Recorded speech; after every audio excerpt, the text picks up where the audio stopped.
दर्शकवृन्द दुर्गा प्रसाई आफै गाडी चलाएर अगाडि बढ्दै हुनुहुन्छ। निकै नै अप्रिय अवस्था देख्न सक्छौं हामी। यहाँ प्रहरीले अश्रु ग्यास चलाएको छ।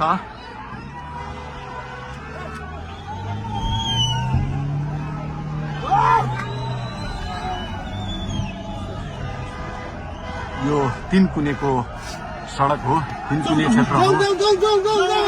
उहाँ आफै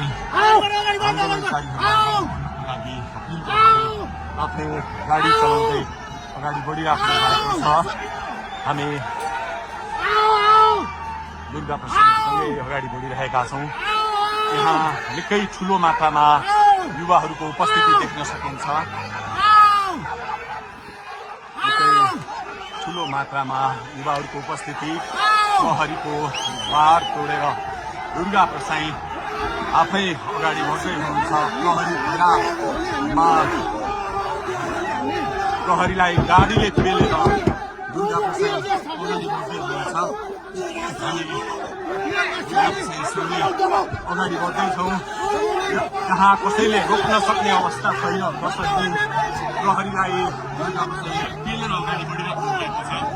प्रहरी गाडीको चाबी खोज्न लागि परेको छ र दुर्गा प्रसाईले प्रहरीको एक लेयर तोडिसक्नु भएको छ र अब अगाडि सशस्त्र प्रहरीको टोली रहेको छ।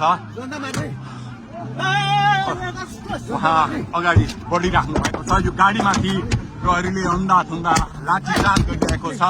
तपाईँ देख्न सक्नुहुन्छ दुर्गा प्रसाईको गाडीलाई प्रहरीले रोकिराखेको अवस्था। उहाँले यो प्रहरीका सम्पूर्ण सुरक्षा घेरा तोडेर दुर्गा प्रसाई अगाडि बढ्नु भएको छ र यति बेला तीनकुनेको यो पुलबाट अगाडि बढिसकेको छ। यो दृश्य अगाडिपट्टि